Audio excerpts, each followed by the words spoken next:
سورج کا جس طرح سے کرنوں سے واسطہ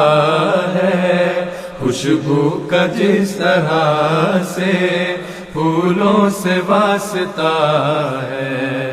اس طرح میرے آقا تجھ سے ہے اپنا ناتا، جیون کا جس طرح سے سانسوں سے واسطہ ہے۔ بس آپ آج یہاں اس مقصد کے لیے آئے ہیں کہ چند دن دینی ماحول میں رہ کر اپنی روحانی اور علمی پیاس بجھائیں اور ان لوگوں میں شامل ہوں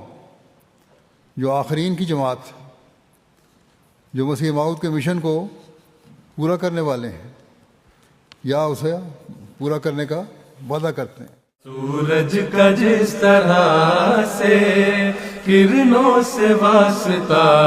ہے، خوشبو کا جس طرح سے پھولوں سے واسطہ ہے۔ آج آپ لوگ یہاں جو بیٹھے ہیں دیکھ لیں کہ آج سے 40 سال یا 50 سال پہلے، بلکہ 10 15 20 سال پہلے بھی آپ یہ تصور بھی نہیں کر سکتے تھے کہ جرمنی میں بیٹھ کر آپ نے اتنے وسیع مجمع کی صورت میں جمع ہو سکیں گے،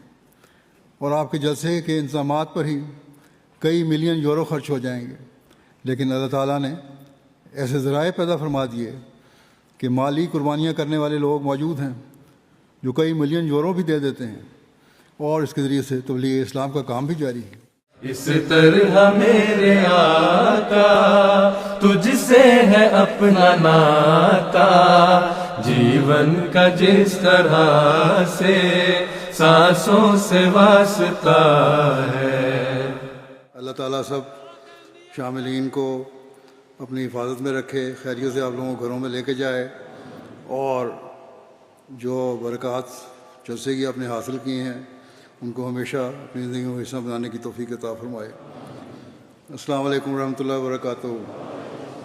جاءت خلافتنا سلاما وستمضي كالقدر، فوظائف الإسلام منها بانتظام مستقر، بانتظام مستقر۔